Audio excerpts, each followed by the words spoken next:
पुणे राष्ट्रीय महामार्ग क्रमांक 48 खोपोली शिळफाटा निमुळता असल्याकारणाने तेथे प्रचंड प्रमाणात अपघात होत असतात व दररोज वाहतुकीची कोंडी देखील होत असते।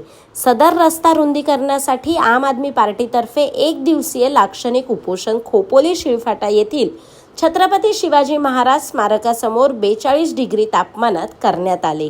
सदर उपोषणासाठी व रस्ता रुंदीकरणासाठी खोपोली शिळफाटा व्यापारी असोसिएशन यांनी सक्रिय पाठिंबा दर्शवला असून महाराष्ट्र राज्य रस्ते विकास महामंडळ यांना तशा प्रकारचे पत्र देण्यात येणार आहे।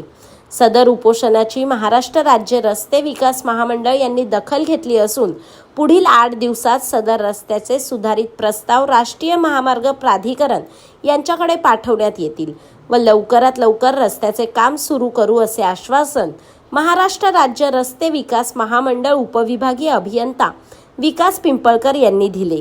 सदर उपोषणासाठी आप प्रदेश संघटन मंत्री डॉक्टर रियाज पठाण, आप खोपोली शहर अध्यक्ष ग्यासुद्दीन खान, खोपोली शहर उपाध्यक्ष विवेक वाघमारे, शहर सचिव चंद्रप्रकाश उपाध्याय, तालुका उपाध्यक्ष कस्तूरचंद राठोड, प्रभाग क्रमांक 8 चे अध्यक्ष भगवान पवार व अन्य सहकारी बसले होते। खोपोली शिळफाटा येथील मुंबई पुणे राष्ट्रीय महामार्ग हा रस्ता निमुळता असल्याकारणाने तेथे प्रचंड प्रमाणात वाहतूक कोंडी होत असते व अपघात होत असतात। त्यासाठी आज आम आदमी पार्टीतर्फे एक दिवसीय उपोषण करण्यात आले। सदर रस्ता लवकरात लवकर बनवण्यात यावा यासाठी राष्ट्रीय महामार्ग प्राधिकरण व महाराष्ट्र राज्य रस्ते विकास महामंडळ यांचे लक्ष वेधण्यासाठी सदर उपोषण करण्यात आले होते।